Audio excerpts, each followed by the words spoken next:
O vício é uma das coisas mais confusas e dolorosas que um ser humano pode viver. Não só quem está no vício sofre, quem está perto também sofre. E uma pergunta não sai da cabeça de quem assiste: por que ela? Por que ele? Por que aquela pessoa específica desenvolveu um vício, enquanto outras que usaram as mesmas coisas ou passaram pelas mesmas situações não? E essa pergunta não tem uma resposta simples, mas existem respostas, e é sobre isso que vamos conversar agora. A primeira coisa que você precisa entender é o seguinte: vício não é falta de força de vontade, não é falha moral, não é preguiça de mudar. Vício é uma condição que envolve o cérebro, a história da pessoa e o ambiente em que ela vive. Por isso que algumas pessoas caem e outras não.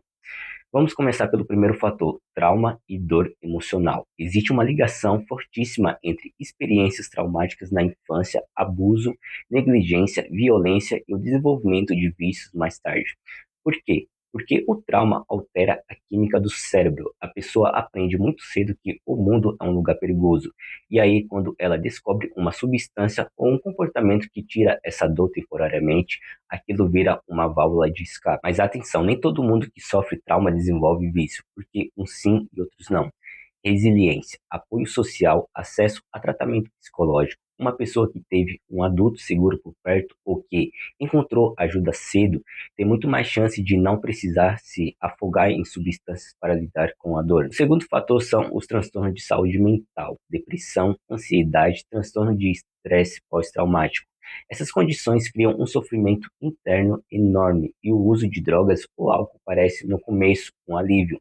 Só que esse alívio dura pouco. Com o tempo, o vício piora a saúde mental e a pessoa entra em um ciclo: usa para se sentir melhor e depois se sente pior, usa mais ainda. Terceiro fator: genética. Isso é importante.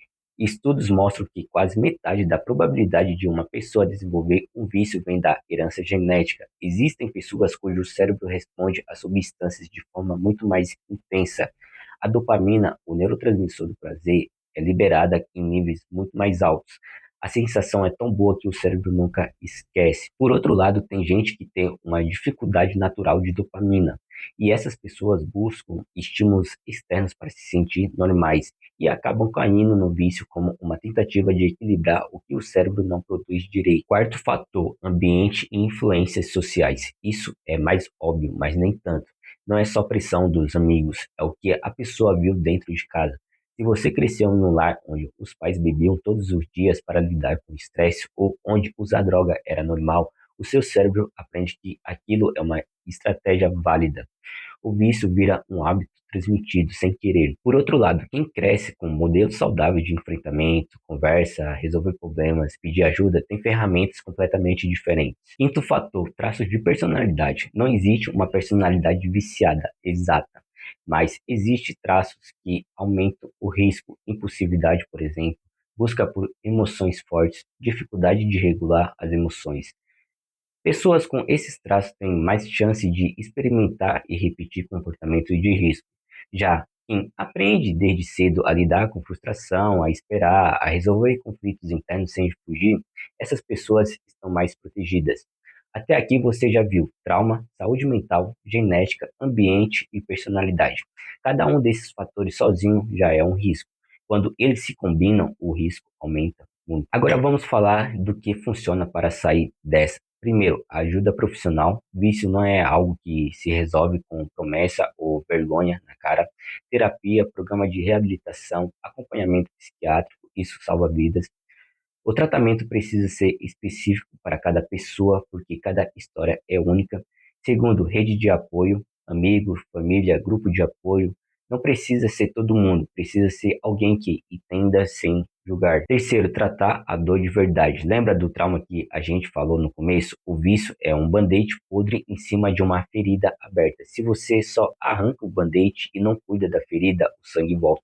Por isso que terapia para processar o passado é essencial. Escrita, reflexão, conversas profundas. Quarto, desenvolver novas estratégias de enfrentamento. Você não pode só tirar vício, você precisa colocar algo no lugar. Exercício físico, meditação, um hobby que prenda a atenção, metas pequenas que geram orgulho. o cérebro precisa aprender um caminho novo. A última coisa e talvez a mais importante, esperança. Vício parece um labirinto sem saída, mas não é. Milhares de pessoas se recuperaram todos os dias. Pessoas que perderam tudo, pessoas que tentaram 10, 20 vezes. A mudança não é um evento, é um processo e ela começa quando a pessoa entende que o problema não é quem ela é. O problema é o que ela aprendeu a fazer para sobreviver. E o que foi aprendido pode ser reaprendido. Se você está lutando contra o vício ou se você ama alguém que está lutando, saiba disso. A esperança não é um clichê, é uma realidade que espera você decidir dar o primeiro passo. Não importa o quão fundo você caiu, enquanto você estiver vivo, a mudança é possível. E é isso. Se esse vídeo te ajudou de alguma forma, compartilha com quem precisa e se inscreve no canal para mais conteúdo como esse. Até a próxima, um grande abraço e tchau.